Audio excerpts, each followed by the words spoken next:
चलिए हम कर रहे हैं comprehensive course on PSIR and आज हमारा लेक्चर नंबर 93 है। 93 होने का मतलब है इससे पहले हमने 1 से लेकर के 92 तक के लेक्चर्स कवर कर लिए हैं। एंड वी होप इनके नोट्स आपके वेल प्रिपेयर्ड होंगे और ये सारे के सारे लेक्चर्स आपके वेल रिवाइज्ड भी होंगे। यस सर, ये क्या है सर? ये है हमारी क्लास के कुछ नियम प्लस कायदे प्लस कानून कि आपको जो प्रीवियस क्लासेस हैं उनको कम से कम 3 बार देखना है ताकि सब्जेक्ट का बेटर रिटेंशन हो सके। आपको रेगुलरली न्यूज़पेपर पढ़ना है, आप चाहें तो द हिंदू या फिर इंडियन एक्सप्रेस न्यूज़पेपर को जो है वो पढ़ सकते हैं। सर मैं ना पूरा का पूरा न्यूज़पेपर पढ़ लूँ क्या? पूरा न्यूज़पेपर कभी भी नहीं पढ़ना होता है। जो स्टैटिक पोर्शन आपका कंप्लीट हो गया है उसी से रिलेटेड न्यूज़ आपको देखनी होती है और जैसे ही कोई भी न्यू पॉइंट मिलता है उसको ले जाकर के नोट्स में अपडेट कर लेना होता है। रेगुलरली आपके पास यहाँ पे डाउट सेशंस चलेंगे चलेंगे, मेंटेन करके रखना है decorum and discipline the class. किसी भी तरह का कोई भी फाउल कमेंट आप करते हो तो उसको टॉलरेट बिल्कुल भी नहीं किया जाएगा एंड स्ट्रेट अवे आपको यहाँ से ब्लॉक कर दिया जाएगा। अगर आप क्लास में लेट आते हैं तो इससे आपकी सब्जेक्ट की अंडरस्टैंडिंग इंपैक्ट होगी। सो इससे बचने के लिए क्या करना है? पंक्चुअलिटी को मेंटेन करके रखना है। The medium of the teaching is bilingual, every possible attempt will be made to explain a topic, so please don't insist on any particular language for teaching. Please keep your mic off and camera on while joining the lecture. And जब कभी discussion के लिए बोला जाए तो आपको अपने mic को ऑन जरूर करना है। एंड जो बैकलॉग के सब्जेक्ट्स हैं उनको वेबसाइट के ऊपर जाके कंप्लीट कर लेना है, क्योंकि अगर आपने इनको कंप्लीट नहीं किया तो जिस रेस में आप दौड़ रहे हैं उसमें सर हम फर्स्ट आएंगे बेटा पीछे से। Yes sir. तो ये क्या है सर? ये हमारी लाइव क्लासेस हैं जो कि फ्री होती हैं रात को 10 बजे जूम प्लेटफॉर्म के ऊपर। एंड इनकी रिकॉर्डिंग्स आपको मिल जाती है www.sunillakhavat.com के ऊपर। यस सर, तो ये सब कुछ आपके पास यहाँ पे है। यहाँ पे आप चाहें तो इंडिविजुअल कोर्सेज, सर पता है सर ये सब कुछ हमको। आगे चलो, नेक्स्ट हमारे पास यहाँ पे होता है today's new topic, India's contribution to non alignment movement, different phases and current role. हमारे पास यहाँ पर जो है वो क्या है? अब देखो हम लोग ना इस सब्जेक्ट के अंदर आगे कैसे प्रोसीड करेंगे। आज मैं आप लोगों को ये पूरा का पूरा टॉपिक जो है वो यहाँ पे क्लियर कर दूंगा, हम इसको पूरा का पूरा पढ़ेंगे। वैसे इसको लेकर के जितना भी हमको एक सब्जेक्टिव रिक्वायरमेंट चाहिए होती है, वो सब्जेक्टिव रिक्वायरमेंट ना हम लोग हमारे इंटरनेशनल रिलेशंस के कोर्स के अंदर कंप्लीटली ले चुके हैं। यहाँ पर ना हमको उसको लेकर के रोल्स एंड रिस्पॉन्सिबिलिटीज, आज तक को उसको लेकर के हमने कैसे अचीव किया, कितना क्या अचीव कर लिया, एंड देन चेंजिंग फेज हमारे पास इसका क्या होता है, ये सारी चीज़ें जो है हमको आज के इस टॉपिक के अंदर देखनी है। तो आज हम इसको कंप्लीट कर लेंगे ना, तो टोटल 7 जो चैप्टर्स होते हैं, 7 में से 2 चैप्टर हमारे आईआर के खत्म हो जाएंगे। IR in the sense PSIR में जो हमको आईआर कवर करना होता है। कल के क्लास के अंदर आने से पहले आपको सारा कुछ रिवाइज करने आना है, क्योंकि कल मैं फिर आपसे इनकी क्वेश्चनिंग जो है वो करवाऊंगा। करेक्ट, इनकी क्वेश्चन प्रैक्टिस हम लोग जो है वो इससे करेंगे। चलिए गुड वन, कौन है, क्या मैसेज कर रहा है? Sir when will, what about the IR session? Shubham Pawar, हम पीएसआईआर में कन्वर्ट कर लिया इसको, है ना। आईआर सेशन हम बाद में कर लेंगे इसको। बच्चों की मांग थी कि सर आईआर तो हमने पढ़ रखा है, ये पहले पढ़ा दो। चलो गुड वन है। So today we will be learning about India's contribution to non alignment movement, different phases and current role. जो है आपके पास यहाँ पर जो है वो क्या चीज़ आपके पास यहाँ पे चल रहा है। अब ना यहाँ पर बात आती है, सबसे पहले तो देखो बेसिक्स अगर मैं यहाँ पे याद कराऊँ तो ना क्या है नॉन अलाइनमेंट मूवमेंट, क्या है? ना तो मैं तुम्हारी साइड हूँ ना मैं तुम्हारी साइड हूँ। हम तो सिर्फ क्या करेंगे, जो हमारे हित की बात होगी वो हम करेंगे। क्या करेंगे? हम सिर्फ हमारे हित की बात करेंगे। ना मैं तुम्हारी साइड हूँ ना मैं तुम्हारी साइड हूँ। वो मैं सिर्फ वो बात करूंगा जो सबके लिए अच्छी हो, that is non alignment movement. कि हम किसी की भी तरफ जो है आपके पास यहाँ पे नहीं है। अब यहाँ पर जो सबसे पहला क्वेश्चन हमारे पास यहाँ पे आता है, वो पहला क्वेश्चन आपके पास आता है कि भाई हमने ना ये नॉन अलाइनमेंट मूवमेंट ज्वाइन ही क्यों किया है? What are the reasons for India's adoption of non-alignment policy at the principle of as a principle of foreign policy? हमने पिछली क्लासेस के अंदर जो फॉरेन पॉलिसी हमने डिस्कस करी है, उस फॉरेन पॉलिसी में आपने देखा होगा कि सर हमने बहुत सारे, लास्ट में जब हम चैप्टर को कर रहे थे उसमें लास्ट पॉइंट हमारे पास क्या था कि कंटिन्यूइंग पॉलिसी के पॉइंट्स कौन कौन से हैं और चेंज कौन से हो रहे हैं। तो उसमें आपने देखा ना स्ट्रैटेजिक ऑटोनॉमी हमारे पास यहाँ पे हो गया, और लेट्स से ये दिस नाम नॉन अलाइनमेंट मूवमेंट, ये ऐसे पॉइंट है जिसको सर हमने पहले से भी रखा था और अब भी हमने रखा है, हमने इसको चेंज नहीं किया। तो बात आती है कि इस पॉइंट में इतनी खास बात क्या है? जब आप यूएसए जैसे देश को देख रहे हो, जब आप चाइना जैसे देश को देख रहे हो, जब आप रशिया जैसे देश को देख रहे हो, कि सर वो तो नॉन अलाइन नहीं होते, वो तो ब्लॉक्स बना रहे हैं। भाई वेस्टर्न ब्लॉक बना है, ईस्टर्न ब्लॉक बना है, पूरा का पूरा ब्लॉक बना है। आपको नॉन अलाइनमेंट की तरफ क्यों जाना है फिर? जब जब वर्ल्ड की बड़ी बड़ी कंट्रीज ब्लॉक्स बना रही हैं, then why are you going for non alignment movement? Yes, क्या वो गलत है? नहीं सर, गलत तो वो भी नहीं है। It is all a matter of choice कि आप ना अपनी डायरेक्शन किधर जो है वो रखना चाहते हो। It is all a matter of circumstances कि आपके सर्कमस्टांसेस जो है आपके पास अभी जो है वो कैसे हैं। करेक्ट, एंड उसके अकॉर्डिंगली आपके पास यहाँ पे क्या होती है, चॉइसेस जो है वो रखी जाती है। क्लियर यहाँ तक? यस और no? Good one good one good one sir. तो ये सारी चीजें आपके पास यहाँ पर जो होते हैं आज तो ना सेटअप सीरियसली बहुत ही टच वुड कहाँ है भैया, हाँ मेरी मेरी नज़र लग जाती है कई बार, है ना। अच्छा लग रहा हूँ मैं आज, है ना। लाइट वो मैं पिछले 2 दिन से उसे कंपेयर कर रहा, मेरे को मुझे लाल लाल दिख रहा हूँ भाई, मैं पूरा क्या चल रहा है ये, ऐसा। चलो कोई बात नहीं, आज तो, चलो कोई बात नहीं, थू थू थू सब लोग नज़र उतार देंगे इसके ना, कहाँ है मेरी इविल आई वो रही। यस, नज़र लगी है किसी की तो पीएसआर का कोर्स डबल प्राइस में बेचूंगा मैं, याद रखना। चलो सर आगे बढ़ते हैं। तो द पॉइंट वॉज के रीजन क्या है ये नॉन अलाइनमेंट पॉलिसी का, इसका जो है रीजन क्या है कि हमने इसको क्यों अडॉप्ट किया, मतलब प्रॉब्लम समझ रहे हो ना। हम ये तो कह रहे हैं कि सर ये बेस्ट है इसलिए हमको इसको रखना है, अरे भाई बेस्ट है तो वो क्या पागल है जो कर रहे हैं। Eastern block, western block, Russia Russia जिसको कि आप इतना अपना दोस्त मानते हो, यूएसए जिसको कि हम इतना एडमायर करते हैं, वो सब लोग तो ब्लॉकिंग बना रहे हैं आपके पास, और आप जो है वो कह रहे हो कि नहीं हम तो जो है वो क्या करेंगे, नॉन अलाइनमेंट मूवमेंट जो है आपके पास यहाँ पे करेंगे। तो ये चीज़ ना हमको यहाँ पर एनालाइज जो है वो करनी है। तो सबसे पहला क्वेश्चन ही आपके पास हमेशा क्या आता है, पहला क्वेश्चन आता है रीजन का, कि क्या कारण रहे जिसकी वजह से आपने क्या किया है, आपने नॉन अलाइनमेंट मूवमेंट को जो है यहाँ पर आपके पास यहाँ पे अपनाया। अब ब्लैंक स्लाइड के ऊपर चलते हैं और ब्लैंक स्क्रीन के ऊपर चल करके सबसे पहले इन रीजंस को जो है वो आइडेंटिफाई करने की कोशिश करते हैं कि सर क्या क्या रीजन हमारे पास रहा है। देखो सबसे पहली बात ना कि सर हम जब 1947 के अंदर जब हम यहाँ से आज़ाद हुए थे, क्या हुए थे सर, हम जब यहाँ से आज़ाद हुए थे, हमारी फॉरेन पॉलिसी उस टाइम में कैसी बनेगी, ये बेसिकली हमारे उस टाइम के टाइम पीरियड की सिचुएशन, हमारे पास एक्सपीरियंसेस कैसे रहे हैं, वेयर वी आर हेडिंग, हम किधर की तरफ जा रहे हैं, हमारी सर्कमस्टांसेस कैसी है, correct, and where do we want to reach, yes हम कहां पहुंचना चाहते हैं। इन सब चीजों को माइंड में रख करके हमारे फाउंडिंग फादर्स ने हमारी फॉरेन पॉलिसी को, है ना, जैसे हमारा कॉन्स्टिट्यूशन बनाया वैसे ही हमारी फॉरेन पॉलिसी को भी बनाया होगा, करेक्ट यही रहा होगा। Yes sir. तो चीज है ना कि सर ये तो भी ध्यान रखना है कि हम हैं कहाँ, ये तो ध्यान रखना ही है, मगर हमें पहुंचना कहाँ है, ये भी जो है हमको यहाँ पे ध्यान रखने की जो है वो जरूरत है। तो जब उस टाइम में हमने कहा ना, देखो हमारी इकोनॉमिक पोजीशन अगर हम देखें तो कैसी रहेगी सर, बहुत सारा पैसा बिल्कुल भी नहीं होगा, सोने की चिड़िया तो थे हम मगर लुट चुके थे, तो बहुत ज्यादा पैसा बिल्कुल भी नहीं था। क्या हम मिलिट्री वाइज बिल्कुल सिक्योर थे क्या, नहीं सर वो भी हम बिल्कुल सिक्योर नहीं थे। हमारे दुश्मन कौन कौन थे सर, अगर देखो तो पड़ोस में ही हमारे यहाँ पर दुश्मन था, कम्युनिटी को लेकर के कम्युनल वायलेंसेस हमारे यहाँ पर हो रखे थे, रिलीजन को लेकर के हमारे यहाँ पे बहुत सारे वायलेंसेस जो है वो हो रखे थे। तो सर एक वो बात कहते हैं ना हमारे इंडिया में ना सर, एक कहावत कर चलती है, क्या क्या, कि जब अपने ही घर घर में आग लग रखी हो ना तो दूसरों के फटे में तांग नहीं अड़ाते हैं, यस और नो। और फिर वो क्या चल रखा है कि जिनके घर शीशों के होते हैं वो दूसरों के घरों में पत्थर नहीं मारते हैं।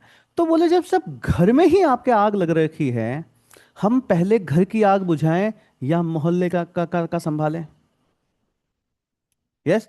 वरना पता चला था ना, एक और कहावत चलती है ना कि वो मोहल्ले को संभाल सिटी को संभालने चले थे, घर में आग लग गई पता ही नहीं चला, करेक्ट ये चीज आपके पास होती है। तो जो हमारे फाउंडिंग फादर्स थे उनके सामने जो सबसे बड़ा चैलेंज था उस टाइम का, वो सबसे बड़ा चैलेंज क्या था कि अभी हमको हमारे घर को संभालना है, किसको संभालना है, हमको अभी हमारे घर को संभालना है। तो सबसे बड़ी चॉइस हमारे पास यही रही कि हम इस जगह को संभाल लें। सेकंड, हमारे दुश्मन दूर बैठे हैं ही नहीं, हमने तो गिरेबान में रख रखे हैं दुश्मन, हमने तो बगल में रख रखे हैं भाई, हमारी रशिया से थोड़ी ना दुश्मनी थी, हमारी यूएस से थोड़ी ना दुश्मनी थी, हमारे तो पड़ोस वाले ही हमको जो है वो खा जाना चाह रहे थे। इंटरनल कॉन्फ्लिक्ट्स हमारे पास यहां पर बहुत ज्यादा थी, यस और नो, इंटरनल कॉन्फ्लिक्ट्स हमारे पास यहाँ पे बहुत ज्यादा थी। इस वजह से फॉरेन में जाकर के उस टाइम में वेस्टर्न ब्लॉक ना, सेकंड वर्ल्ड वो western block eastern block join, sir कहाँ फुर्सत है, सोच ही नहीं पा रहे हैं, क्यों, क्योंकि हमारे तो पड़ोस में ही यहाँ पर बहुत ज्यादा प्रॉब्लम चल रही है, पड़ोस में ही बहुत ज्यादा प्रॉब्लम चल रही है, और इंटरनल की तो आप बात ही मत करो क्या चीजें चल रही हैं। इस वजह से हमने देखा कि भैया अभी किसी को ज्वाइन मत करो, हमको ये जो जगह मिल गई है इसको सही से संभालना है हमको सबसे पहले, इसको सही से संभालना है हमको सबसे पहले। तो इस वजह से जो सबसे पहला जो थॉट हमारे यहां पे दिमाग में आएगा, वो कैसा दिमाग में आएगा, पॉइंट पीस। सबसे पहला पॉइंट क्या आएगा, पीस। बट मेरे को एक बात बताओ, अगर मैं यहां पर बैठा हूं मैं अकेला पीस मेंटेन कर सकता हूं क्या, नहीं ना सर। पड़ोसी मुल्क मुल्क को भी तो बोलना पड़ेगा कि भाई तू भी पीस में रह, इस पड़ोसी मुल्क को भी बोलना पड़ेगा तू भी पीस में रह, इसको भी बोलना पड़ेगा तू भी पीस में रह, और इसको भी बोलना पड़ेगा तुम भी पीस में रहो। सब लोग कैसे रहो, पीस में। अब सब लोग एक साथ पीस में कैसे रह सकते हैं सर? सब लोग एक साथ पीस में तभी रह सकते हैं जब वो पीस के साथ साथ कोऑपरेशन से भी रहें। किससे रहें? पीस के साथ साथ कोऑपरेशन से भी जो है आपके पास यहाँ पे रहें।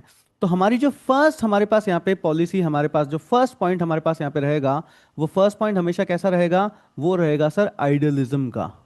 और आइडियलिज्म क्या रिप्रेजेंट करता है सर? आइडियलिज्म रिप्रेजेंट करता है पीस एंड कोऑपरेशन। आइडियलिज्म आपके पास रिप्रेजेंट करता है, लिख लेना फर्स्ट पॉइंट सब लोग ही। आइडियलिज्म हमारे पास यहाँ पे रिप्रेजेंट करता है पीस एंड कोऑपरेशन। अब पीस एंड कोऑपरेशन में इंडिया ने क्या कहा? इंडिया ने कहा सर, इंडिया इंडिया नहीं है सर, इंडिया है, हाँ।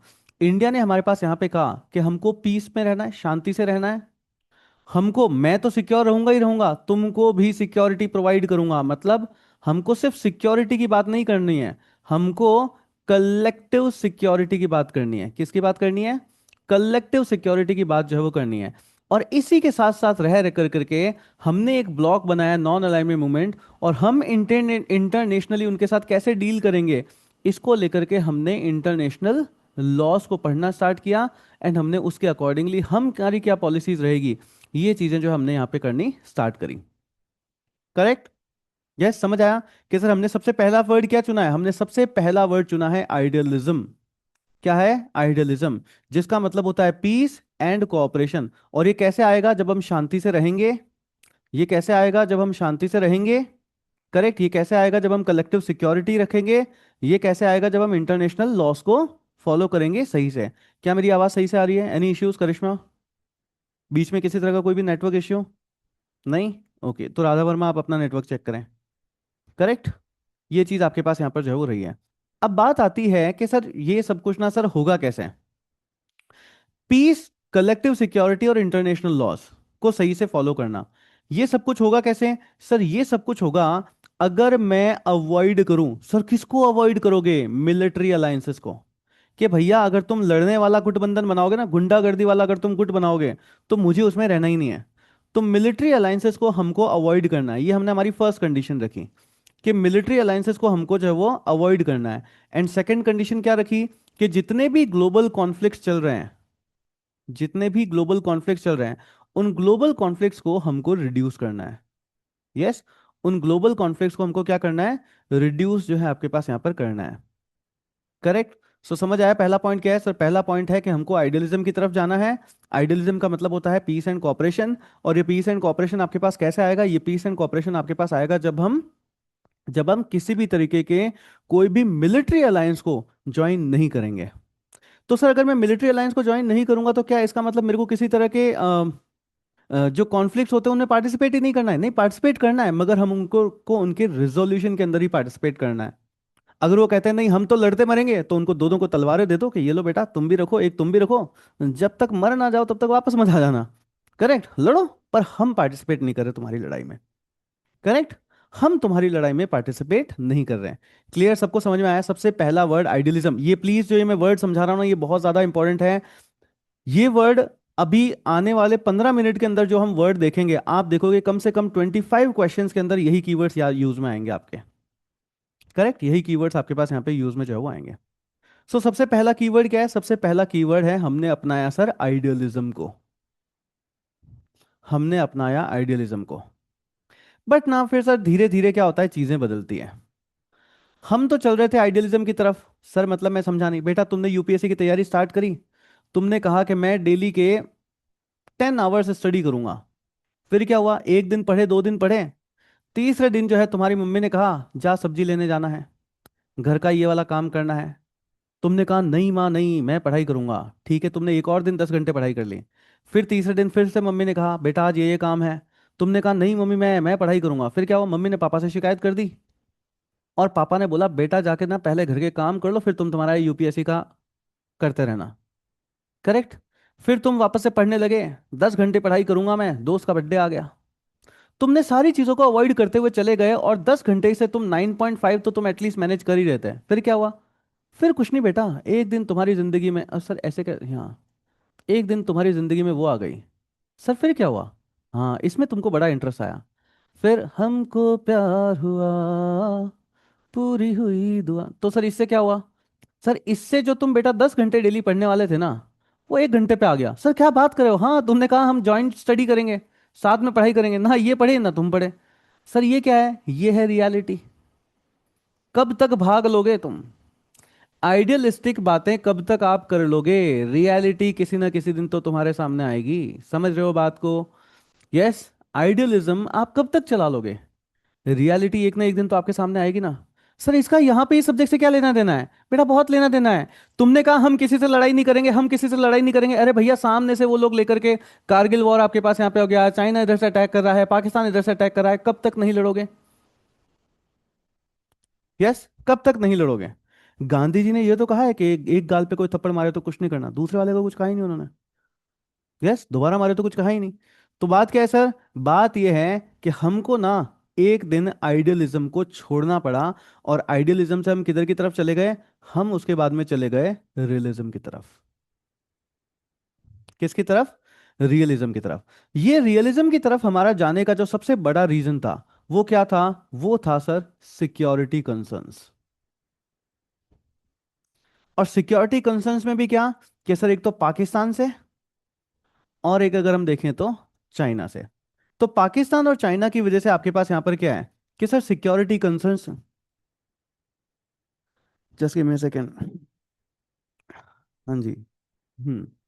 तो सिक्योरिटी कंसर्न्स आपके पास है ना, अरे आवाज में कोई प्रॉब्लम नहीं हुई थी ना, मेरे को ही छींक आने लग गए थे, करेक्ट, हाँ ये मैं समझना, पता नहीं क्या हो गया सर। तो पाकिस्तान और चाइना की वजह से हमको सिक्योरिटी कंसर्न्स जो है वो आने लग गए हैं। तो इंडिया ना अब एक न्यूली इंडिपेंडेंट कंट्री जो है वो नहीं रही थी, मगर हमारे पास इंडिपेंडेंट तो थे ही थे, मगर इस टाइम का जो सबसे बड़ा कंसर्न था ना, ये था कि सर हमारी जो मिलिट्री स्ट्रेंथ है, हमारी जो इस टाइम में जो मिलिट्री स्ट्रेंथ थी, वो पीक पे थी क्या, नहीं सर, वो लिमिटेड थी। अब जब लिमिटेड अगर आपकी मिलिट्री स्ट्रेंथ है, तो आपकी सिक्योरिटी के कंसर्न्स आएंगे कि नहीं आएंगे, आएंगे सर, सिक्योरिटी के कंसर्न्स आएंगे। तो इस वजह से अब हमको क्या करना पड़ा, इस वजह से सर हमको भी क्या करना पड़ा, हमको भी ब्लॉक्स ज्वाइन करने पड़ गए।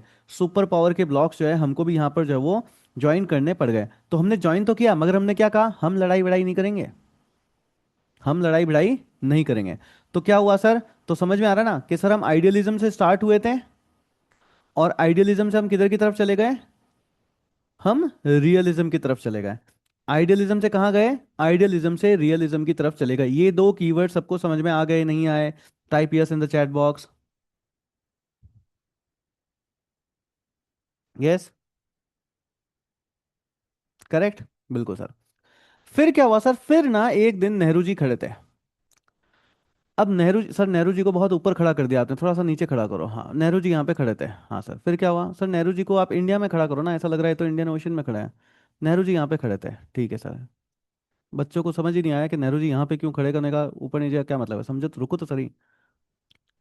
ये यहाँ पर है रशिया, और इधर जो है आपके पास यहाँ पे आ जाता है यूएसए। हाँ सर, सर लगे हाथ यूरोप भी बना ही दो, अरे छोड़ो यूरोप को क्या बनाना। अब यहाँ पर ना नेहरू जी को समझ में आ रहा है कि ना तो मैं इसका साथ छोड़ सकता हूं, ना ही अब मैं इसका साथ छोड़ सकता हूं। तो बेसिकली हम जा तो रहे थे नैम की तरफ, बट हम ना तो इसका साथ छोड़ सकते हैं, ना ही हम इसका साथ छोड़ सकते हैं, और इन दोनों में क्या है, इन दोनों में है सर राइवलरी। करेक्ट। अब नेहरू जी को रियलाइज हो रहा है यहाँ पे कि सही या ये साथ जो है वो आपके पास यहाँ पर छोड़ा तो जो है वो नहीं जा सकता।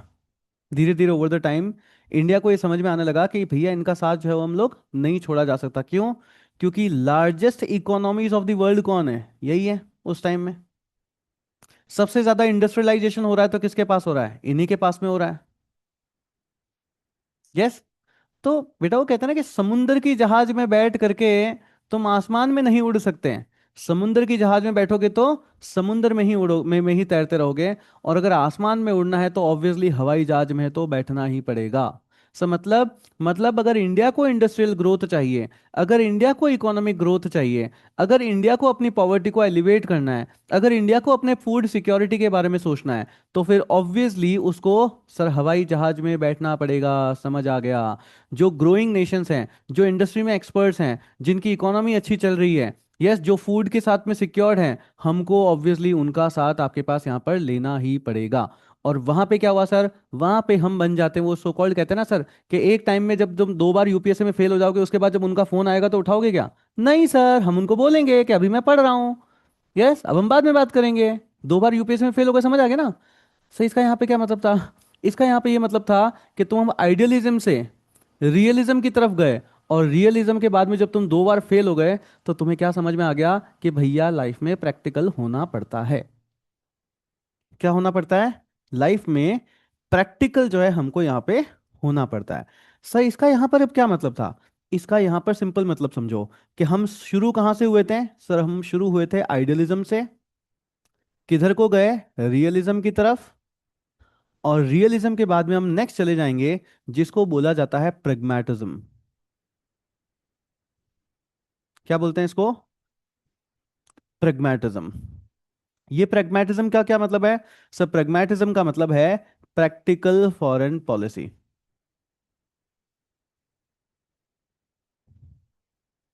Practical foreign policy. Practical. Yes sir. Example, example USA कह रहा है कि तुम हमसे तेल लो, इंडिया कह रहा है नहीं सर रशिया मेरे को तेल सस्ता दे रहा है, प्रैक्टिकल मेरे लिए अच्छा है कि भैया मुझे इससे लेना पड़ेगा। करेक्ट। ये चीज। तो हम किधर की तरफ चले गए? हम चले गए प्रेग्मेटिज्म की तरफ। प्लीज समझना, मैं अभी तक के डिस्कशन से आपको सिर्फ ये words, guys please do switch on your camera. Camera on करिए सारीफ। है ना? मैं क्या समझाना चाह रहा हूं? मैं ये वर्ड क्लियर करना चाह रहा हूं और ये सीक्वेंस क्लियर करना चाह रहा हूं। ये सीक्वेंस हिल नहीं सकता। ये सीक्वेंस आपके आंसर में यही रहेगा, आइडियलिज्म से रियलिज्म और रियलिज्म से प्रेग्मेटिज्म।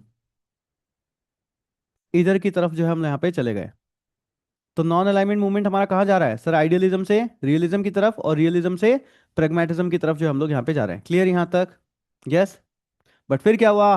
फिर सर ये एक नया भारत है, ये एक नया हिंदुस्तान है, ये कहता है हम किसी के साथ में अलाइंड नहीं होंगे, मगर अब हम हमारी एक यूनिक आइडेंटिटी भी बनाना चाहते हैं। क्या चाहते हैं? हम हमारी एक यूनिक आइडेंटिटी भी जो है वो बनाना चाहते हैं। क्या बनाना चाहते हैं?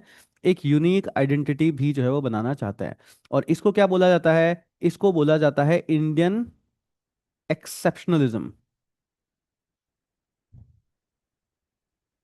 Indian exceptionalism. क्या बोलते हैं इसको? इसको बोलते हैं इंडियन एक्सेप्शनलिज्म। तो अगर मैं आपके सामने ये स्लाइड रखूं, क्या आप इसका मतलब समझ सकते हैं? एक एक चीज का मतलब। सबसे पहले क्या है? Idealism, peace and cooperation. इसके लिए हमने नॉन अलाइनमेंट मूवमेंट किया। India believed in peace, collective security and international law. It wanted to avoid military alliances and reduce global conflicts. फिर क्या हुआ सर? फिर रियलिज्म में हम गए। सिक्योरिटी के कंसर्न्स थे, इस वजह से भी हमको नाम करना था। India was a newly independent country with limited military strength. Joining a bloc would drag into it to the super power rivalries and wars. और उन सुपर पावर्स का तो कुछ नहीं बिगड़ता, मगर सर इंडिया को उस टाइम में बहुत ज्यादा प्रॉब्लम जो है वो हो जाती। तो इस वजह से भी। फिर प्रेगमेटिज्म, प्रैक्टिकल फॉरेन पॉलिसी हमारी है। जवाहरलाल नेहरू ने डिसाइड किया कि हमको आइडियल्स और नेशनल इंटरेस्ट के ऊपर ही जो है वो ध्यान देना है। Non alignment movement allowed to India to maintain friendly relations with both sides while protecting its own interest. And उसके बाद में क्या है? उसके बाद में है सर एक्सेप्शनलिज्म, कि India wanted to follow an independent path. अगर हम कोई भी ब्लॉक ज्वाइन करते तो हमारी सोवेरेनिटी तो हम उसी दिन वापस कर देते जब आजाद हुए। करेक्ट, हमारी सोवेरेनिटी थी तो हम उसी टाइम वापस कर देते। तो इन 4 रीजंस की वजह से idealism, realism, pragmatism, correct, yes, इनकी वजह से हमने क्या है? हमने किया नॉन अलाइनमेंट मूवमेंट।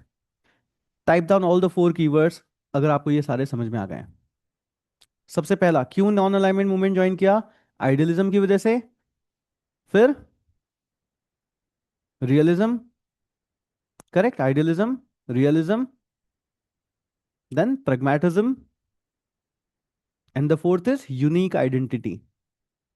कि हम ना सर साउथ के अंदर एक अलग ही आइडेंटिटी लेकर के जो है वो आना चाहते थे। साउथ में हम अपनी एक अलग ही आइडेंटिटी जो है वो लेकर के आना चाहते हैं।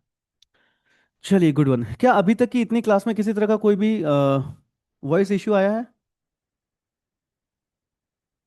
नहीं आया ना आज? चलो, आज कोई भी इश्यू नहीं आया, गुड वन। आज किसी तरह का कोई भी इश्यू जो है वो नहीं आया, दैट्स एन अमेजिंग थिंग। ना ना ना, good one Soni, good one Karishma, good one Himanshi Kapoor, good one. सब लोग प्लीज देखो, कैमरा किसका ऑन है? सिर्फ अवनी जोशी का ऑन है और करिश्मा का ऑन है, बाकी सब क्या कर रहे हैं सर? मैं रिमूव करना स्टार्ट कर दूं क्लास से? Please switch on your camera. Mansi, Muskan, Sneha, Radha, Randhir, Soni, Shubham, Himanshi, Prince, Ishita, Gaurav, Sneha, Diksha बार। ये दीक्षा बार क्यों कैमरा ऑफ है भाई? आपका तो ऑन होना चाहिए। On the way. ये भी लिमिनल स्पेस में है, कहीं से जाना था तो वहां से निकल गए, मगर अभी तक जहां जाना है वहां पहुंचे नहीं है। देखा सर, आप हर जगह पढ़ा देते हो। That's what we need to do. Correct. Good one, good one, good one, good one. चले आगे चलें। तो सर बस अब अगर ये समझ में आ गया ना, अब तो ये चैप्टर बहुत आसान है। तो नटवर सिंह का क्या कहना है? नटवर सिंह जी का कहना है कि दैट नो, नाम was not just an ideology, it was a clear foreign policy doctrine that helped India stay independent, avoid alliances and speak freely on global issues. Yes, speak freely on global issues. उसके बाद आप देखते हो तो सुब्रमण्यम साहब का क्या कहना है? इनका कहना है कि नाम वाज अ रियलिस्टिक, सर ये तो चला जाएगा, हाँ। इनका कहना है NAM was a realistic strategy move that allowed India to remain flexible, preserve strategic autonomy and pursue its own national interest without siding with either super bloc, कि किसी को भी साइड करने के बिना हम क्या कर सकते हैं? अपने नेशनल इंटरेस्ट को परस्यू कर सकते हैं। एंड ऑब्वियसली उस टाइम की जो सबसे मेन हमारी जरूरत थी वो थी भी क्या? वो यही थी सर, वो यही थी कि हमको हमारे नेशनल इंटरेस्ट को जो है वो परस्यू करना है। हमको हमारे नेशनल इंटरेस्ट को जो है वो क्या करना है? परस्यू जो है हमको यहाँ पे इस टाइम में करना है। Good one. हमको हमारे नेशनल इंटरेस्ट को जो है वो परस्यू करना है, यही हमारी उस टाइम में मेन चॉइस थी। गुड वन, क्लियर यहाँ तक? उसके बाद में आप यहाँ पर देखते हैं तो अपर्णा पांडे, ये क्रिटिक्स में भी आपके पास काम आ सकता है। इन्होंने कहा है कि since India was military and economically weak after independence, NAM was the best strategy to maintain independence and gain influence. ये थोड़ा सा इंडिया को नेगेटिव बताते हुए कह रहे था ही क्या हमारे पास जो इस वजह से है, बट ठीक है, पॉइंट है, सही भी है, गलत थोड़ी ना है। मैंने भी जब ये पढ़ाना स्टार्ट किया मैंने आपको यही किया ना, कि जब हमारे घर में आग लग रखी हो तो पड़ोसी के घर की आग या मुल्क को बुझाने, मतलब मुल्क को तो नहीं कहेंगे, बट मोहल्ले की आग को बुझाने नहीं जाते, पहले घर संभालो। पहले क्या करना होता है? हमेशा घर संभालना होता है। क्लियर यहाँ तक? हाँ जी सर, बिल्कुल, पहले जो है वो घर संभालना होता है। Good one. फिर आपके पास नेक्स्ट क्वेश्चन आता है, इवोल्यूशन ऑफ इंडियाज नाम पॉलिसी। इवोल्यूशन ऑफ इंडियाज नाम पॉलिसी, आपके पास यहाँ पे क्वेश्चन आता है कि इंडिया की नाम policy in total, non alignment movement की पॉलिसी जो है वो इन टोटल आपके पास कैसे जो है वो बनी है। तो ऑब्वियसली इसके भी क्या रहेंगे, अलग अलग फेजेस जो है आपके पास यहाँ पे रहते हैं। अगर इन टोटल देखा जाए तो हमारे पास इन टोटल 3 फेजेस हमको यहाँ पे इसके जो है वो देखने को मिलते हैं। कैसे? 3 फेजेस हमको यहाँ पे देखने को मिलते हैं। पहला फेज आपके पास होता है कि सर 1947 से लेकर के 1962 तक का। सेकंड फिर 1962 से लेकर के 1990 तक का। यस, 1990 तक का। एंड फिर अगर हम यहाँ पे देखें तो 1990 से लेकर के आगे तक का। तो ये आपका फर्स्ट फेज हो जाता है, ये आपका सेकंड फेज हो जाता है, और ये आपका थर्ड फेज हो जाता है। सर ये सारे फेजेस ऐसे क्यों हैं? बेटा अगर तुमने हिस्ट्री अच्छे से पढ़ रखी हो, तुमने इकोनॉमी अच्छे से पढ़ रखी हो, तो तुमको जरूर पता होगा कि इन ईयर्स में क्या क्या हुआ था। अरे हाँ सर, अब सब याद आ गया, बिल्कुल वहीं से तो पॉलिसी चेंज होगी।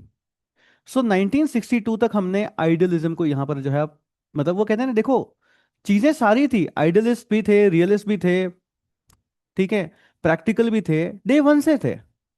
But it is all about कि कब क्या ज्यादा है। जब सबसे पहले हम यहाँ पे स्टार्ट करते हैं उस टाइम हम कैसे हैं? वी आर मोर आइडियलिस्टिक, हम किसी का साथ नहीं देंगे, खत्म बात। यस, बट फिर जरूरत पड़ी तब धीरे धीरे, अच्छा ठीक है भैया साथ भी देंगे थोड़ा तुम्हारा, ऐसे भी, पर लड़ाई झगड़ाई में साथ नहीं आऊंगा मैं। ये वाली बात करी हमने, करेक्ट, समझ आया? तो क्या चीज आपके पास कब हो ना कि ज्यादा प्रोपोर्शन में आपके पास यहाँ पे है, उस तरीके से हमारे पास फेज आता है। सो पहला फेज हमारे पास हमेशा कैसा होता है? 1947 से लेकर के अगर मैं 1962 तक की बात करूं तो ये हमारा आइडियलिज्म का फेज था। कैसा? आइडियलिज्म का। इस टाइम ने हमने स्ट्रांगली कहा हम किसी का साथ नहीं देंगे, नॉन अलाइनमेंट, हम सिर्फ और सिर्फ पीस को चुनेंगे, एंड हम चुनेंगे न्यूट्रलिटी को, हमको किसी की लड़ाई में कोई साथ नहीं देना है, simple. Correct, strongly non alignment, peace, शांति चुननी है, एंड न्यूट्रलिटी जो हमने यहाँ पे चुना। इट रिसीव्ड एड फ्रॉम, हमको यूएसए से भी उस टाइम में हेल्प मिली थी, एंड यूएसएसआर से भी हमने यहाँ पे हेल्प मिली थी, जबकि हम रहे कैसे थे, इंडिपेंडेंट जो है हम लोग यहाँ पे पूरे के पूरे रहे। अब इस नाम की वजह से क्या हुआ कि सर हमारा ना इन्फ्लुएंस यहाँ पर क्रिएट होना स्टार्ट हुआ, कहाँ पर, जो नई नई इंडिपेंडेंट कंट्रीज बनी थी उन सब में। अब देखो वैसे तो कहा जाता है कि इंडिया ने कोई भी ब्लॉक जो है वो ज्वाइन नहीं किया, बट इसका क्रिटिसिज्म एक तरफ ये भी जाता है कि इंडिया ने ना वेस्टर्न ब्लॉक क्रिएट ज्वाइन किया, ना ईस्टर्न ब्लॉक ज्वाइन किया, बट इंडिया ने साउथ में जो भी इंडिपेंडेंट स्टेट्स उस टाइम में बने थे ना, क्या इंडिया ने अपना खुद का एक ब्लॉक ब्लॉक क्रिएट नहीं कर लिया क्या? समझ आ रही ना पॉइंट, कि सर आपने ना यूएस को ज्वाइन किया ना रशिया को ज्वाइन किया, बट आपने कहा मैं नॉन अलाइनमेंट रहूंगा, सोनी तुम नॉन अलाइनमेंट रहोगी क्या? सोनी ने कहा हाँ। दीक्षा तुम नॉन अलाइन रहोगी क्या? बोला हाँ। आ जाओ हम तीनों दोस्त हैं। अपनी खुद की ग्रुपिंग नहीं होगी क्या? क्या सुनो कि सर आपने ना अपना खुद का एक ब्लॉक क्रिएट कर लिया, पर ठीक है ना, ना मैं लड़ रहा किसी से, ना मैं तुम्हें लड़ने दूंगा किसी से। I will just show you the path. तो एक तरीके से बहुत अच्छा पॉइंट है, समझना ये।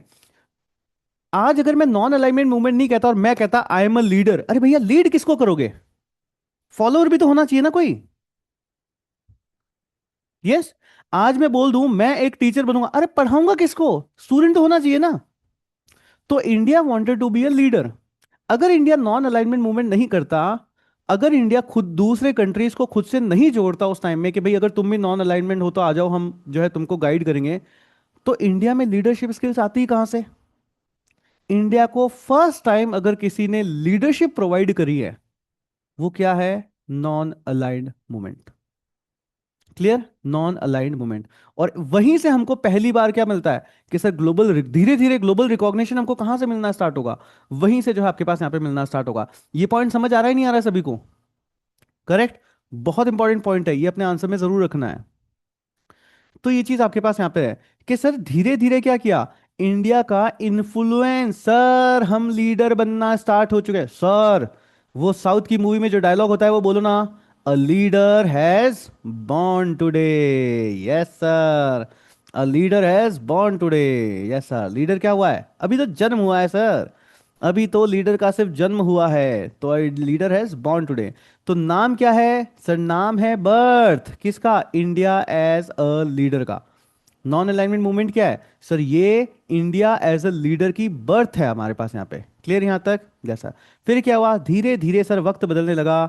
1962 के अंदर सीनो इंडिया वॉर आपके पास यहाँ पे हो जाता है, और इससे हमको पता चला कि सिर्फ आइडियलिज्म से काम नहीं चलता है। सिर्फ आइडियलिज्म से काम आपके पास यहाँ पे नहीं चलता है। हमको हमारे सिक्योरिटी कंसर्न्स के ऊपर ध्यान देना पड़ेगा, हमको हमारी मिलिट्री को और ज़्यादा इक्विप करना पड़ेगा, हमको मिलिट्री वाइज और ज़्यादा स्ट्रांग होना पड़ेगा। और फिर हम क्या हुआ, हमने idealism, sir sir sir sir sir, हाँ हम यहाँ पे थे और हम यहाँ से उठ करके फिर एक लिमिनल स्पेस में चले गए। अरे बेटा तुम तो मतलब कतई कतई जहर स्टूडेंट हो रहे हो, हर जगह वर्ड यूज कर रहे हो। हाँ सर, इस स्टेट को छोड़ा, यहाँ चले गए, पूरी तरह पहुंचे नहीं, लिमिनल स्पेस में चले। अरे वाह क्या बात है, तुम ना मेरे से ही पढ़ रहे हो। बिल्कुल सर, हाँ ये बात तो है सर, है ना, हर जगह सर। आपको पता है सर, घर में एक कमरे से दूसरे कमरे तक जाता हूँ, बीच में जब चौक में होता हूँ ना, तो मैं घर वाले पूछते हैं कहाँ हो, मैं यही बोलता हूँ लिमिनल स्पेस में हूँ मैं। हाँ बेटा सही बात है, उनको मत कह देना, घर वाले तो फिर भी सुन लेंगे। उनसे कहा तो वो भी कहीं और, तुमको छोड़ के किसी और के पास पूरी तरीके से गई तो नहीं है, बट अभी लिमिनल स्पेस में है। सर आज ना मैं उनको डायलॉग मारूंगा ना, बोले सर आज मैं उसको बोलूंगा कि कहाँ हो तुम? लिमिनल स्पेस में हूँ बेटा, है ना, बहुत भाव खाए ना तुमने। लिमिनल स्पेस, तुमको छोड़ दिया, किसी और की तरफ जा रहे हैं, पूरी तरह पहुंचे नहीं हैं, लिमिनल स्पेस में है, प्रोसेस में है। कितने लोगों को आंसर मिल गया कि सर ना आज उसको ये बात सुनानी है से। बेटा घर ना सब मुझे यही कहते हैं कि तू ना घर तुड़वाएगा बहुत सारे, ना अपना बसा, ना बसने देंगे। चलिए गुड वन। ऐसा मत करना ना, आराम से रहो, सब बढ़िया है जिंदगी में। लिमिनल स्पेस में रहना अच्छी बात नहीं होती है, जितना जल्दी हो कहीं से स्टार्ट करो, वहां पहुंच जाओ उतना ज्यादा अच्छा होता है।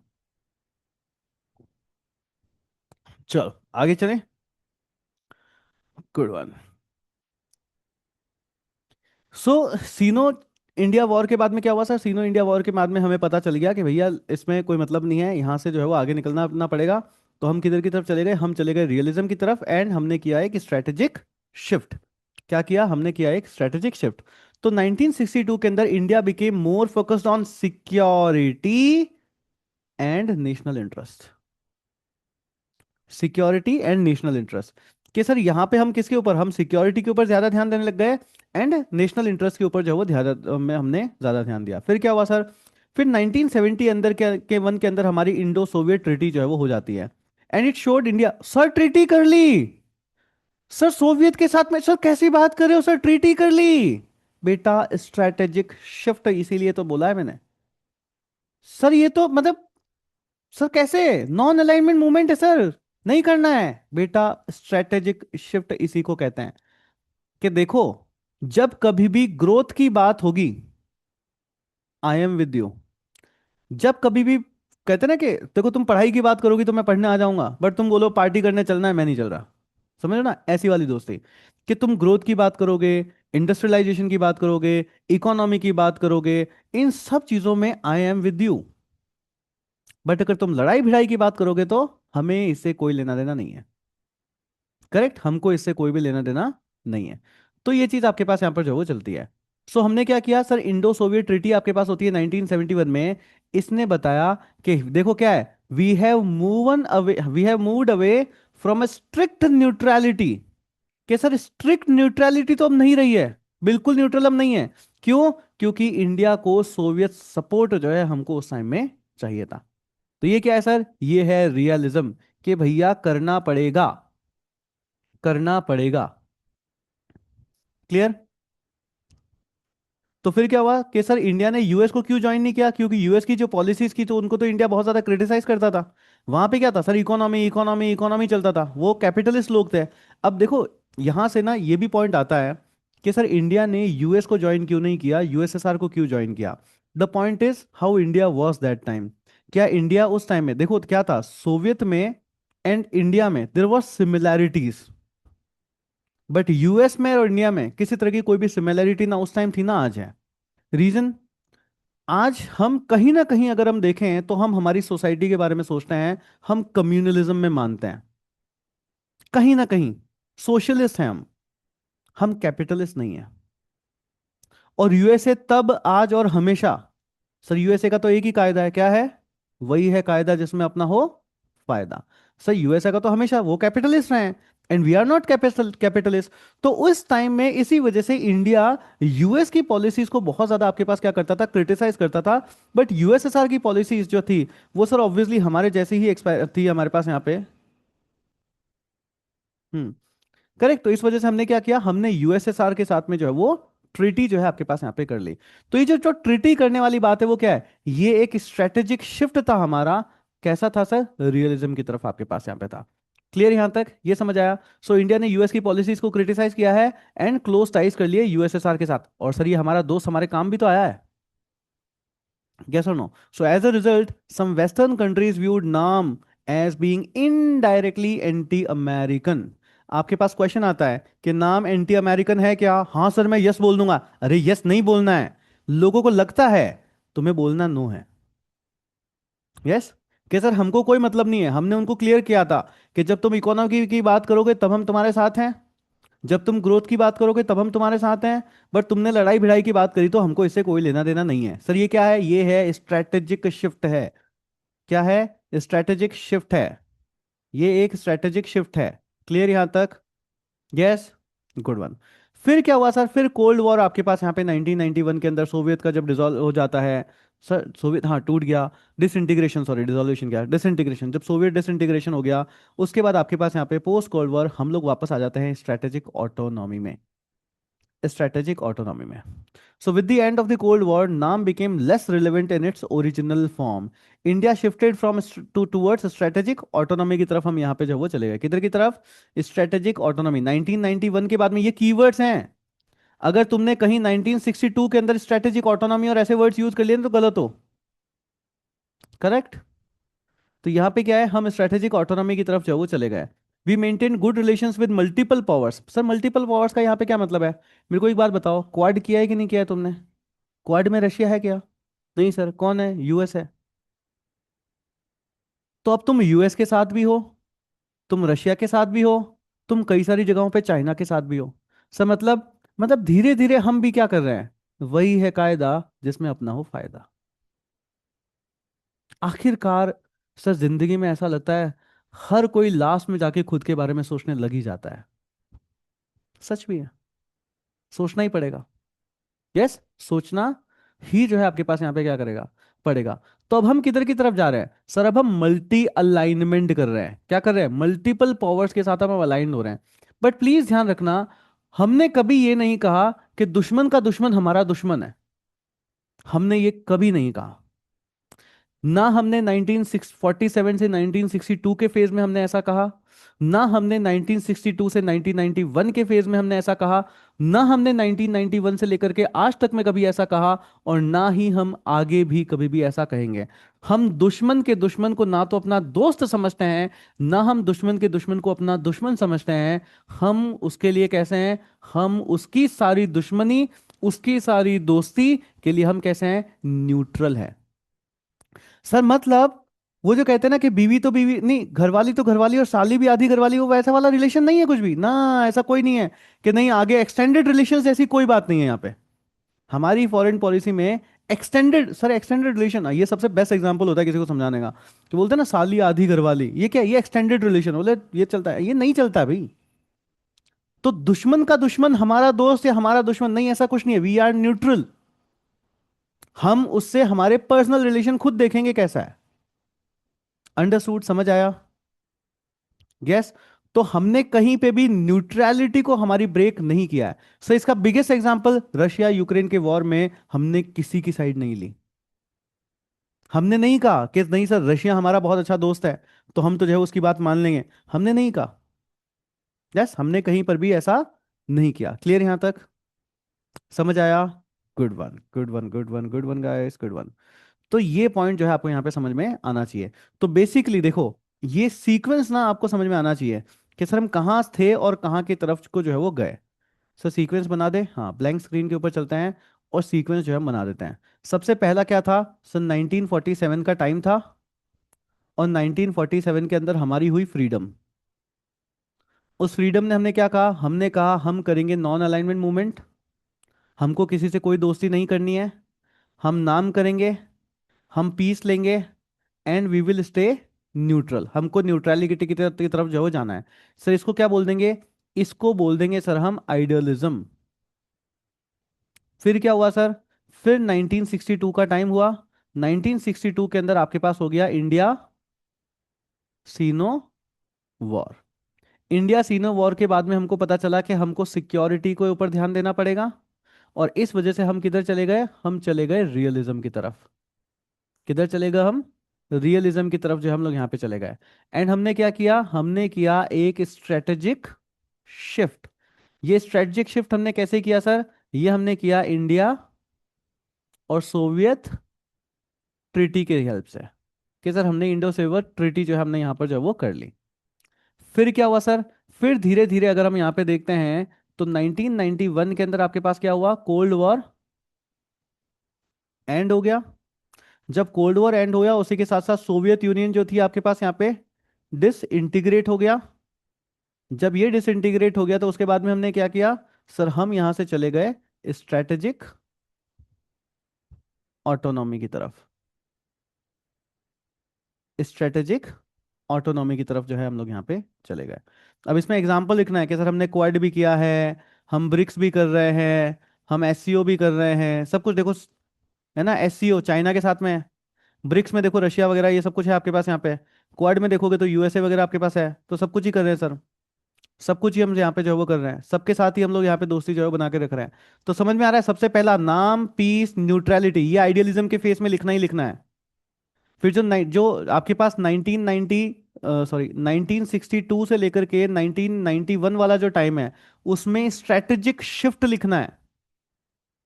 स्ट्रेटेजिक शिफ्ट किया है हमने, ये क्या है, स्ट्रेटेजिक शिफ्ट हमने यहाँ पर जो है वो किया है। एंड हम रियलिज्म की तरफ चले गए हैं। और जब 1991 के बाद की बात करो तो स्ट्रेटेजिक ऑटोनॉमी की बात जरूर करनी है। तो उसमें आपको स्ट्रेटेजिक ऑटोनॉमी की बात जो है वो जरूर करनी है। I hope these words are clear guys. Yes. तीनों फेजेस में लिख सकते हैं, कमेंट में मेरे को लिख करके बताओ सारे के सारे। कमेंट में लिखो ईयर कौन से कहाँ तक, उसमें कौन से कीवर्ड्स यूज करोगे। लिखिए जल्दी से सारे, लिखिए जल्दी, मैं पानी पी लेता हूँ तब तक। ना ना ना ना ना ना।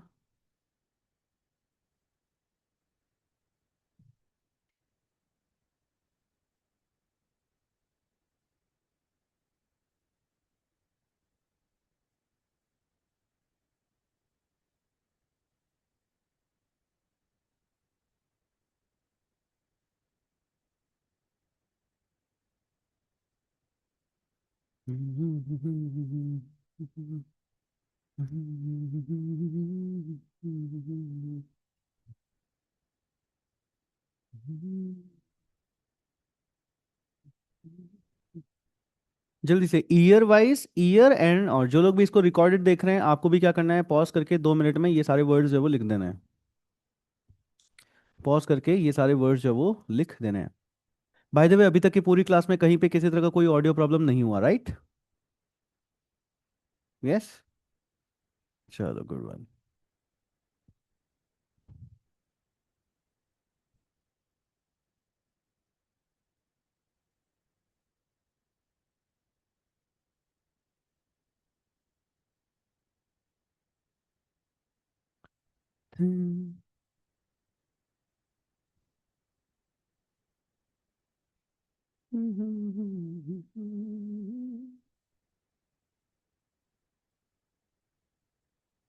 लिखिए जल्दी से, good one Diksha, very good.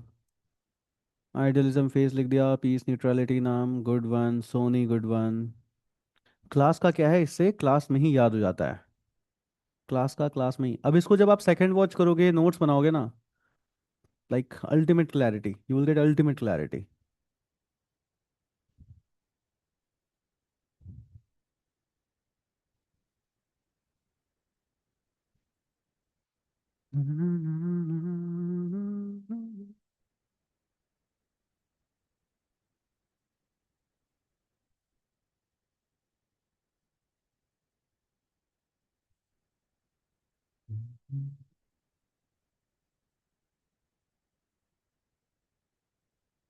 Done. Prince Agrawal good one, Karishma good one. चलिए आगे चलें। चलो आगे चलते हैं। तो ये बात है आपके पास यहाँ पे, सो इंडिया क्या हुआ सर, इंडिया नाम पॉलिसी, सर पीले में पीला कर रहे हो आप, हाँ। तो इंडिया की जो नाम पॉलिसी आपके पास यहाँ पर है, it evolve from idealistic neutrality 1947 से लेकर 1962 तक, to realistic security focused diplomacy 1962 से लेकर 1990 तक, and today it follows strategic autonomy working with all the major powers while remaining in. Sir आपने जो अभी हमसे लिखवाया वो सब कुछ यहाँ पे लिख के रख दिया, हाँ देखा, तुम्हारे काम बिल्कुल खत्म कर दिया। यस सर, सर हमारे प्रॉपर पूरे के पूरे आंसर्स जो है वो बन गए बिल्कुल। नेक्स्ट अगर आप यहाँ पे देखते हो तो आपके पास हमेशा क्वेश्चन आता है, what is India's role in NAM. What is India's role in NAM, कि सर इंडिया का ना आपके पास यहाँ पे नॉन अलाइनमेंट मूवमेंट में जो हो गया। तो सी राजा मोहन साहब का क्या कहना है, sir India played a major role in shaping NAM and global diplomacy, बिल्कुल ठीक है sir.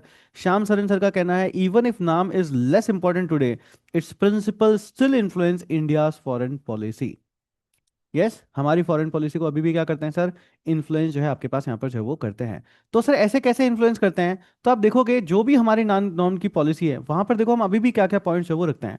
So India was one of the leading member of the non alignment movement and contributed in several important ways, बहुत सारे तरीके से हमने यहाँ पे कंट्रीब्यूट किया है। कैसे, जैसे नाम की इंडिपेंडेंस को हमने प्रोटेक्ट किया। India ensured that NAM remained independent and was not controlled by any major power. Sir major power से कंट्रोल होता भी कैसे है, सब लोग तो छोटे छोटे थे, बड़े भैया तो हम ही थे सबके, बिल्कुल जो बात वही तो है। अपने बड़े भैया वाले स्टेटस को भी तो यूज करना होता है, वो इंडिया ने किया।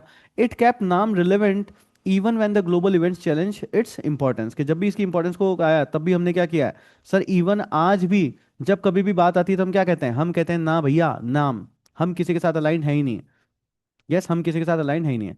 फिर क्या है, जो नए इंडिपेंडेंट नेशंस थे हमने उनको उस टाइम में सपोर्ट किया।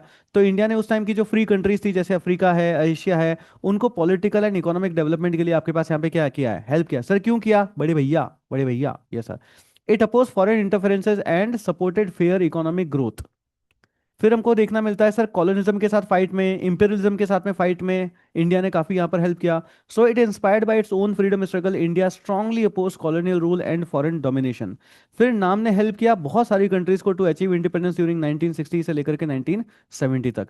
डिसआर्मेंट को, ये सबसे बड़ी चीज है यहाँ पर, कि सर हमने उस टाइम में जब पूरी दुनिया जल रही थी, जब पूरी दुनिया, वो कहते हैं ना कि बम बना बना करके एक दूसरे के ऊपर जो है वो फेंके जा रहे थे, फोड़े जा रहे थे, उस टाइम में हमने क्या किया सर, हमने डिसआर्ममेंट को प्रमोट किया। क्या किया, हमने डिसआर्ममेंट को आपके पास यहाँ पर जो है वो प्रमोट किया। So India advocated nuclear disarmament and world peace, it supported efforts to reduce nuclear weapons and criticize unfair nuclear regimes. और क्या किया sir, new international economic order, कि जब सब लड़ाई कर रहे थे ना, हमने कहा एक नया इकोनॉमिक ऑर्डर आपके पास यहाँ पे बनाया जाए, उसको बनाने के लिए हमने एडवोकेसी जो है आपके पास यहाँ पे करी है। तो ये क्या है, ये है सर इंडिया का रोल। फिर आपके पास क्वेश्चन आता है व्हाई शुड इंडिया कंटिन्यू नाम, कि अभी भी हमको जो है वो इंडिया को जो है ये नेशनल नॉन अलाइनमेंट मूवमेंट को जो है वो कंटिन्यू करना चाहिए क्या? हाँ बिल्कुल, अगर आप यहाँ पे देखो तो कंटिन्यू तो ऑब्वियसली करना ही चाहिए, और हम अभी भी कंटिन्यू जो है वो कर ही रहे हैं। So even though cold war has ended, the principles of non alignment movement remains useful, आज भी यूजफुल रहता है। कैसे? स्ट्रेटेजिक ऑटोनॉमी हम आज भी फॉलो करते हैं। करेक्ट, स्ट्रेटेजिक ऑटोनॉमी हम आज भी फॉलो जो है वो करते हैं। So NAM helps India maintain an independent foreign policy, India can cooperate with different powers without becoming dependent on any country, ये है सर। फिर मल्टीपोलर वर्ल्ड के अंदर हम लोग यहाँ पे क्या कर रहे हैं सर, हम इनसे भी दोस्ती मेंटेन कर रहे हैं, हम उससे भी दोस्ती मेंटेन कर रहे हैं। हमने चाइना के साथ भी अपने क्या है अलायंस कर रखा है, रशिया के साथ भी कर रखा है, यूनाइटेड, सर हमने तो सबसे दोस्ती कर रखी है, ये सबसे ही दोस्ती कर रखी है। So today world is no longer dominated by just two super powers, के सर ऐसा नहीं है, अब हर कोई यहाँ पर क्या है डोमिनेटिंग फैक्टर के ऊपर जो है आपके पास है। सर आप देखोगे ना, हर कंट्री के पास कुछ ना कुछ है। जैसे आज अगर मैं कह दूं कि चलो ठीक है, हम मिलिट्री माइट हमारे पास इंडिया के पास इतना ऊपर नहीं है, बट जितना बड़ा मार्केट कैप इंडिया का आज है, जितना मार्केट साइज इंडिया का आज है, क्या कोई भी कंट्री अपना, वो कहते हैं ना कि अपने प्रोडक्ट इंडिया में ना आए, ये चीज सहन कर सकता है क्या? नहीं सर, क्यों? क्योंकि हमारी मार्केट साइज बहुत है, हमारा कंजप्शन लेवल यहां पर जो है वो क्या है, बहुत ज्यादा है। ये अच्छा पॉइंट भी है और ये बहुत सारे तरीकों से बुरा पॉइंट भी है, ध्यान रखना। बट ऑब्वियसली जहां पर अच्छा पॉइंट है हम उसको वहां पर जो है वो उस तरीके से यूज करेंगे। तो ये चीज जो है आपको यहाँ पे लिखना है। करेक्ट। सो क्या चीज लिखना है, स्ट्रेटेजिक ऑटोनॉमी है ये लिखना है, मल्टीपोलर वर्ल्ड के अंदर है सर, हम ये लिखना है। फिर क्या है सर, कि हम ना इस नॉन अलाइनमेंट मूवमेंट की वजह से ही हमने क्या किया है, ग्लोबल साउथ को सर यहाँ पर वॉइस दिया है। वरना साउथ के नेशंस को कोई पूछता ही नहीं था सर, पूरी जो लड़ाई चलती थी, या एक टाइम में अगर हम यहाँ पे देखें ना, तो यूरोप, रशिया एंड अमेरिका, बस, बाकी सारी कंट्रीज को तो सिर्फ लूटा जाता था। यस और नो? एक टाइम में अगर आपने वर्ल्ड हिस्ट्री अगर पढ़ी है, तो वर्ल्ड हिस्ट्री के अंदर आप देखोगे तो कहीं पे भी दूसरी किसी कंट्रीज की बात है क्या? नहीं सर, वर्ल्ड हिस्ट्री के अंदर हम कहीं पे भी इंडिया की बात करते हैं क्या? इतनी बात ही नहीं है। वर्ल्ड हिस्ट्री में कहीं पे आपने श्रीलंका की बात, वर्ल्ड हिस्ट्री में कहीं पे आपने न्यूजीलैंड की बात, वर्ल्ड हिस्ट्री में कहीं पे आपने अफ्रीका की इतनी बात सुनी है क्या? नहीं सर, बस यूरोप, रशिया और अमेरिका है। करेक्ट, तो उनकी सर आवाज कोई सुनने वाला ही नहीं था। इंडिया के नॉन अलाइनमेंट मूवमेंट ने क्या है सर, उनको एक आवाज दी है, उनको आपके पास यहाँ पर क्या है, एक आवाज जो है आपके पास यहाँ पे दी है। सो ग्लोबल साउथ की वॉइस जो है यहाँ पर क्या है, कि सर मैं यहाँ पे बने, NAM provides a platform for developing countries to raise concerns about trade, development, climate change and global inequality. India can continue to lead and represent the interest of the global south, अभी भी ये चीज हम कर सकते हैं। फिर peace and conflict resolution में obviously sir non alignment movement बहुत ज्यादा काम आता है। एंड ऑब्वियसली ग्लोबल गवर्नेंस के अंदर अगर हम यहाँ पे देखें, तो सर नॉन अलाइनमेंट मूवमेंट का बहुत अच्छा रोल जो है वो हमको यहाँ पे देखने को मिलता है। नेक्स्ट आपके पास आता है कि सर क्या अभी भी नाम रिलेवेंट है?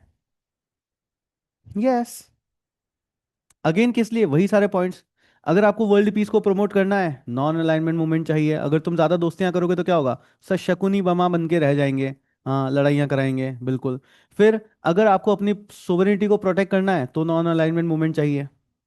यस। सर सोवेरेनिटी को प्रोटेक्ट करने के लिए नॉन अलाइनमेंट मूवमेंट क्यों चाहिए? आप देखो यूक्रेन ने रशिया से लड़ाई करने के लिए आपके पास यहाँ पे कितना ज्यादा हेल्प ली है यूएस से। इसी की बदौलत ट्रंप ने एक बार जेलेंस्की को ऐसे ही जलील करके निकाल दिया ना। क्या जेलेंस्की कुछ कर पाया वापस? नहीं सर, क्यों? बोझ के तले दबे हैं। क्या है? बोझ के तले दबे हैं। तो ये चीज आपके पास यहाँ पर जो है वो होती है। सो अगर आपको सोवेरिटी प्रोटेक्ट करनी है, तो भी सर हमको किसी का साथ नहीं देना है, हमको नॉन अलाइनमेंट मूवमेंट की तरफ जाना है। अगर आपको डेवलपिंग कंट्रीज की आवाज बनना है, अगर आप उनका लीडर बनना चाहते हो, अगर आप उनको लीड देना चाहते हो, अगर आप उनको ग्रोथ देना चाहते हो, तो भी क्या है सर, नॉन अलाइनमेंट मूवमेंट जो है वो चाहिए। नाम प्रोटेक्ट्स देखो क्या होता है ना, जब दो बड़े जब दो पावरफुल लोग लड़ते हैं ना, देखो, दो राजाओं की लड़ाई में ना राजा का आज तक कुछ नहीं गया, बहुत कम जाता है, मरता हमेशा सिपाही है ना। मरता हमेशा कौन है सर, मरता हमेशा आपके पास यहाँ पे सिपाही है। तो मरता हमेशा कमजोर है, मरता कौन है, हमेशा कमजोर है। जब कभी ये बड़े बड़े ब्लॉक्स की लड़ाइयां होती हैं, तो सर इन ब्लॉक्स को इतना इंपैक्ट थोड़ी ना पड़ा। पर रशिया आज भी कितना ही डिसइंटीग्रेट हो गया, उसके बाद भी आज भी बहुत पावरफुल है। यूएसए ने आज भी कितनी सारी लड़ाइयां कर ली, पर सर आज भी वो बहुत पावरफुल है से। बट बाकी की कंट्रीज का क्या हुआ, कुछ नहीं सर। वो क्या है, वो उसका इम्पैक्ट जाता है उनके ऊपर, उनके ऊपर जो है क्या जाता है, उनका इम्पैक्ट आपके पास यहाँ पर जो है हो जाता है। एंड अगर हम देखें तो सर, अगर हमको हमारा स्ट्रॉन्ग इन्फ्लुएंस बनाना है यूएन में, तो भी हमको किसकी तरफ जाना चाहिए, नाम पॉलिसी की तरफ जो है आपके पास यहाँ पे जाना चाहिए। इसके साथ साथ अगर मैं देखूं तो सर, फेयर वर्ल्ड ऑर्डर बनाने के लिए भी हमको नाम चाहिए, डेवलपिंग कंट्रीज के इंटरेस्ट को प्रोटेक्ट करने के लिए भी नाम चाहिए, ह्यूमन राइट्स और कल्चरल डाइवर्सिटी को प्रोटेक्ट करने के लिए भी नाम चाहिए, एंड सस्टेनेबल डेवलपमेंट करने के लिए भी हमको क्या चाहिए सर, नॉन अलाइनमेंट मूवमेंट हमको चाहिए। एंड अगर हमको इकोनॉमिक ग्रोथ करनी है, तो लड़ाई भिड़ाई में तो बिल्कुल ही नहीं पड़ना है सर। आप देखोगे ना लड़ाई भिड़ाई में किसे सर, एक वॉर ना आपको कम से कम 10 साल पीछे ले जाती है। तो इस वजह से लड़ाई भिड़ाई में तो बिल्कुल भी पड़ना ही नहीं चाहिए। तो ये चीज जो है आपके पास यहाँ पे होती है। क्लियर यहाँ तक। नेक्स्ट एक ये भी ध्यान रख लेना, प्रीलिम्स के लिए ध्यान रख लेना, हवाना डिक्लेरेशन किसको कहते हैं सर, 2006 में ये आपके पास हुआ था। It officially titled the declaration on the purpose and the principles and the role of non alignment movement in the present international juncture. ये चीज़ जो है आपके पास यहाँ पे होती है। तो यहाँ पर आकर के नाम की जितने भी चीज़ें हमको यहाँ पे पढ़नी थी, वो आपकी यहाँ पे कंप्लीट होती है। ये टॉपिक हमारा यहाँ पे खत्म होता है। अब हम क्या करेंगे नेक्स्ट लेक्चर में, जो दो चैप्टर्स हमने खत्म कर लिए हैं, इन दोनों foreign policy and non alignment movement, इनको लेकर के जो भी क्वेश्चंस हैं उन क्वेश्चंस को डिस्कस करेंगे। तो कल के लेक्चर में आने से पहले ये दोनों लेक्चर्स अच्छे से रिवाइज करके आना है आपको। क्लियर, चलिए, गुड वन।